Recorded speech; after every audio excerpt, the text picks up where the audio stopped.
Barnaby's Sleepover Sparkles. Barnaby the bear cub loved his Grandma Honey's house. He loved her whisker-tickling hugs and the way she always had a jar of crunchy, sweet honey oat cookies.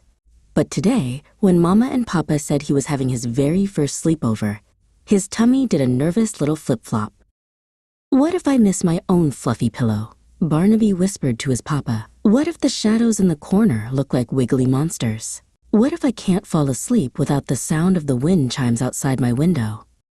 Soon, they arrived at a cozy cottage covered in ivy, with a bright yellow door. Grandma Honey swung it open. "Barnaby, my brave adventurer," she boomed, wrapping him in a hug that smelled like cinnamon and sunshine. Barnaby tried to be brave. He ate a honey oat cookie and helped Grandma water her flowers. But as the sun began to set, painting the sky orange and purple, the nervous flip-flops came back. Grandma Honey noticed his quiet little face. "I think," she said with a twinkle in her eye, "this is a job for the sleepover sparkle catcher." She pulled out a glass jar and a small, soft net. Every brave adventurer needs one for their first night away. As twilight settled over the garden, they tiptoed outside. "The trick," Grandma whispered, "is to catch the little bits of leftover daylight before they all go to sleep."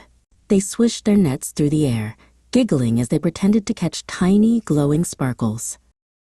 Back inside, they put the sparkles into the jar. "There," said Grandma, placing it on the bedside table. "A little jar of home light, just for you. It will keep the wiggly monsters away."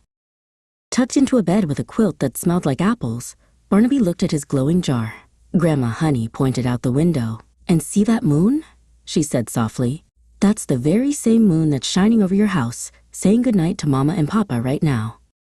Barnaby snuggled down. The bed didn't feel strange anymore. It felt like a cozy nest. The light from the jar danced on the ceiling, and it wasn't scary at all. It was magical. He closed his eyes and dreamed he was floating on the moon.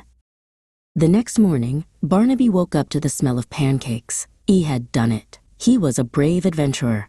"Grandma," he said with a mouthful of syrup, "when can I have my next sleepover?"